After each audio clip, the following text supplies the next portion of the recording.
اللهم صل على سيدنا محمد وعلى آله وصحبه وسلم. اللهم صل على سيدنا محمد وعلى آله وصحبه وسلم. أما بعد. Alhamdulillah, syukur kehadrat Allah Subhanahu wa ta'ala kerana dengan limpah kurnia rahmat, kasih sayang dan inayah daripada Allah Subhanahu wa ta'ala, alhamdulillah, pada malam ini kita dapat dipertemukan dengan izin Allah Subhanahu wa ta'ala sesuai dengan ketentuan dan seizin daripadanya. Mudah-mudahan majlis ilmu, kuliah ataupun ceramah kita pada malam ini senantiasa diberikan rahmat dan berkat dari sisi Allah Subhanahu wa ta'ala, insya-Allah. Terima kasih kepada pengerusi majlis, pengerusi masjid daripada AJK yang paling atas sampailah AJK yang paling bawah. Seterusnya tenaga-tenaga kerja yang menyumbangkan khidmat dan bakti mereka dalam menjayakan majlis kita pada malam ini. Seterusnya hadirin hadirat muslimin muslimat yang dirahmati Allah sekalian, kerana sudi untuk menjemput saya bertandang dan berkunjung ke masjid ini, yang saya kira ini adalah kali pertama saya berhadapan, berkenalan, bersahabat dan bersilaturahim dengan tuan-tuan dan puan-puan sekalian. Alhamdulillah. Salam ke atas Nabi Muhammad sallallahu alaihi wasallam, satu personaliti, satu figure yang telah dihadirkan oleh Allah Subhanahu wa ta'ala ke atas muka bumi ini semata-mata untuk menyeru dan menyebarkan risalah dakwah Islamiyah. Dan dengan usaha daripada baginda sallallahu alaihi wasallam, pada hari ini kita rata-rata sebagai umat Islam, satu umat yang cukup besar, dapat menikmati keindahan dan keanggunan agama Islam itu sendiri. Tuan-tuan dan puan-puan, dengan bekal yang berbaki lebih kurang 3 hingga 4 hari akan berakhirlah bulan Rabiul Awal. Jadi kesempatan yang ada ini kita ambil untuk mengenang dan memperingati kembali Nabi Muhammad sallallahu alaihi wasallam, seorang insan yang kita kasihi, seorang insan yang kita sayangi, seorang insan yang kita rindui. Bukan sahaja kita teringin benar, teringin sangat untuk bertemu, bahkan lebih jauh untuk menatap wajah baginda sallallahu alaihi wasallam, ingin selalu berteman dan berdampingan dengan baginda. Lebih jauh mungkin kita akan mencari baginda di dalam kesukaran dan kepayahan di mahsyar kelak untuk mendapatkan syafaat daripada baginda.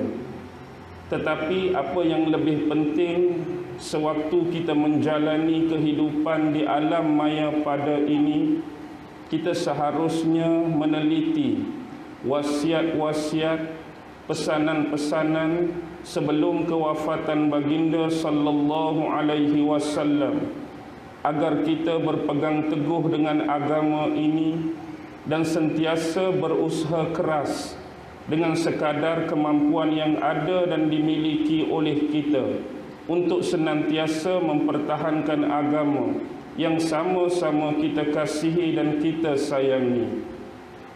Tuan-tuan dan puan-puan, pada malam ini antara nikmat terbesar yang saya boleh lihat di hadapan saya ialah nikmat Islam, berhadapan dengan saudara-saudari sekalian, serta nikmat iman yang diberikan oleh Allah Subhanahu wa ta'ala kepada kita sebagai pegangan, sebagai kepercayaan dan sebagai akidah, yaitu bekalan untuk kita kembali bertemu dengan Allah Subhanahu wa ta'ala.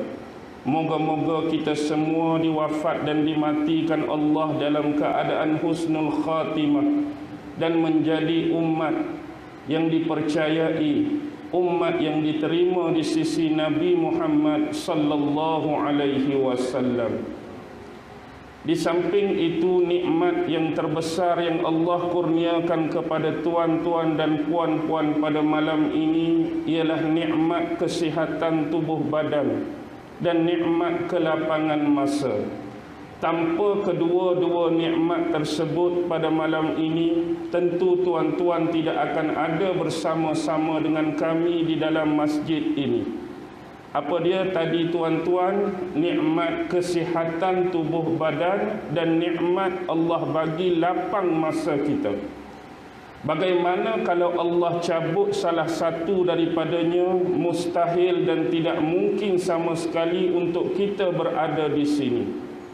Sekiranya Allah bagi kepada kita nikmat lapang masa, masa memang ada untuk datang ke masjid, tapi Allah tarik nikmat sakit, Allah tarik nikmat kita sihat.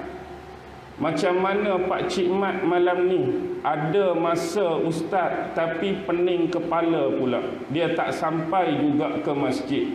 Makcik Limah macam mana? Masa ada tapi dia buat mai sakit perut pula, tak sampai juga ke masjid.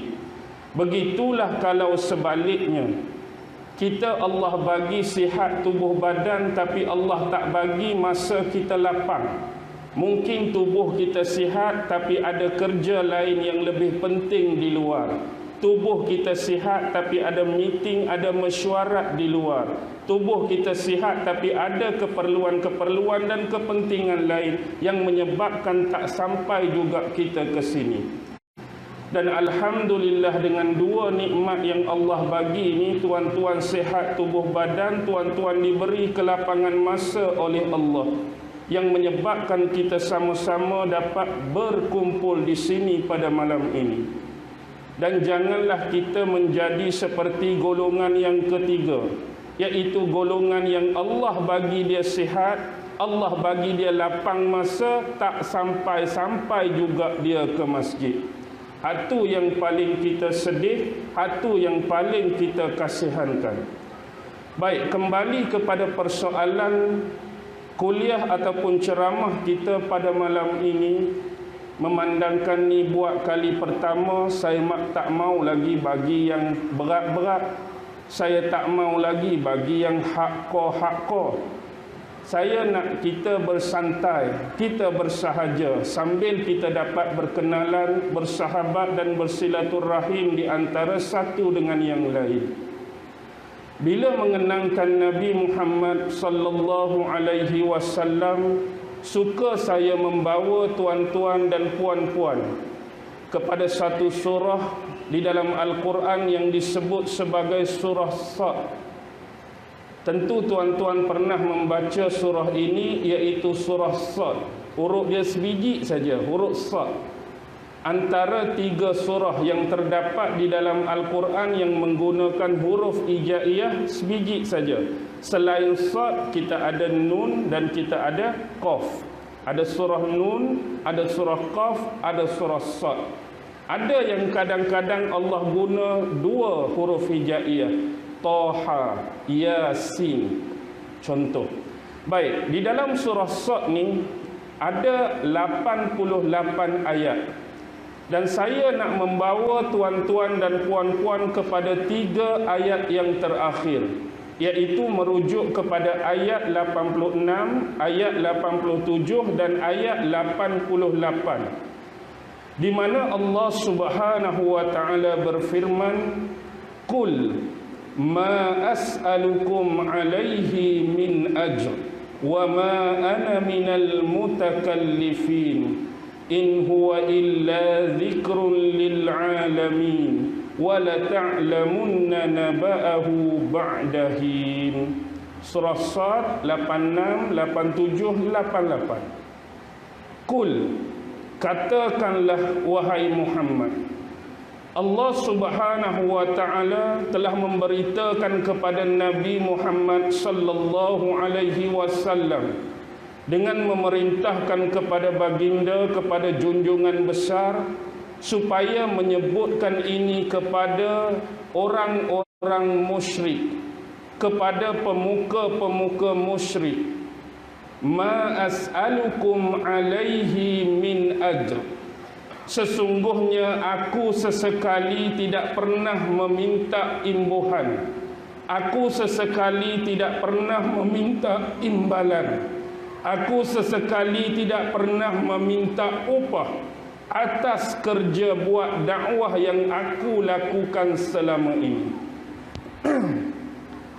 Inilah yang diminta oleh Allah supaya dikhabarkan oleh Nabi Muhammad kepada pemuka-pemuka Quraisy yang bersifat musyrik tadi, menyebarkan, mendakwahkan, memperluaskan risalah Islam ini kepada segenap manusia ini adalah perintah daripada Allah Subhanahu wa taala yang telah diletakkan di atas bahu Nabi Muhammad sallallahu alaihi wasallam yang diutuskan sebagai nabi dan rasul yang terakhir. Dan kerja buat untuk menyebarkan risalah dakwah Islam ini bukanlah semata-mata untuk meminta imbuhan, bukan semata-mata untuk meminta imbalan, dan bukan semata-mata untuk mendapatkan upah daripada sesiapa pun. Ini dilakukan semata-mata tugas menyebarkan dakwah ini adalah tugas Nabi. Tugas menyebarkan dakwah ini adalah tugas Rasul, tugas Muhammad sallallahu alaihi wasallam. Wa ma ana minal mutakallifin. Dan aku sesekali bukanlah orang yang mengada-adakan. Ini bermaksud bahawa setiap sebaran risalah dakwah yang disebarkan oleh Nabi Muhammad bukanlah cerita-cerita dongeng, bukanlah cerita-cerita karut-marut, bukanlah cerita reka-rekaan, bukanlah cerita daripada golongan fantasi dan khayalan. Tetapi setiap pemberitaan atas dakwah dan risalah yang disebarkan oleh Rasulullah adalah berpandukan kepada wahyu yang diturunkan oleh Allah kepada baginda, iaitu berupa ayat-ayat Al-Quran yang suci lagi mulia, dan bersandarkan juga kepada sabdaan-sabdaan Rasulullah sallallahu alaihi wasallam sebagai penghurai, sebagai pentafsir kepada sebahagian keumuman-keumuman ayat yang terdapat di dalam ayat-ayat suci Al-Quran. Inilah yang didakwahkan oleh Nabi Muhammad, inilah yang didakwahkan oleh Rasulullah, tidak kepada selainnya. Yang mana kedua-dua ini akan mengarahkan kepada kita untuk mengenali, memahamkan dan menghayati apa yang dinamakan sebagai akidah, keimanan dan kepercayaan. Dia juga mengarahkan kepada apa yang disebut sebagai syariat, apa yang disebut sebagai fikih, apa yang disebut sebagai perundangan dan hukum hakam daripada Allah, yang terkandung di dalamnya berupa perintah-perintah dan juga larangan-larangan daripada Allah Subhanahu wa taala. Bahkan lebih jauh datangnya apa yang disebut sebagai adab, apa yang disebut sebagai etika, apa yang disebut sebagai akhlak. Dan ini Allah kumpulkan dalam bentuk dihimpunkan pengajaran-pengajaran, kisah-kisah dan sejarah yang dipaparkan sendiri oleh Allah Subhanahu wa taala melalui pengkisahan utusan para nabi dan para rasulnya. Dan kalau kita menghayati dengan baik setiap kisah para nabi yang bermula daripada Adam sampailah kepada Nabi Muhammad, pasti ketiga-tiga manhaj ini akan terisi dengan baik. Carilah di mana-mana cerita Nabi, carilah di mana-mana cerita Rasul, carilah di mana-mana cerita individu perseorangan, carilah di mana-mana cerita berkumpulan, maka tiga manhaj yang disebut akidah, syariat dan adab ini sedia terisi dalam setiap kisah yang dipaparkan oleh Allah. Ini membawa maksud kepada kita Al-Quran yang dibawakan oleh Nabi Muhammad tanpa meminta bayaran dan upah ini bukan sekadar ilmu. Dia bukan sekadar panduan, dia bukan sekadar maklumat, dia bukan sekadar informasi, tetapi lebih jauh menuntut kepada kita dengan ilmu, pengetahuan, maklumat dan informasi tadi untuk terus diselaraskan dengan memberi penekanan kepada amalan-amalan, memberi penekanan kepada ibadah-ibadah dari sudut pelaksanaan dia. Dan inilah yang menyebabkan Islam itu indah. Inilah yang menyebabkan Islam itu cantik. Tetapi fahamkah kita, adakah kalimah ini kalimah pertama yang diucapkan oleh Nabi Muhammad? Tidak. Nabi Muhammad bukanlah orang yang pertama mengucapkan kalimah seperti ini. Tetapi yang lebih awal mengucapkan kalimah seperti ini adalah Nabi-Nabi dan Rasul sebelum beliau.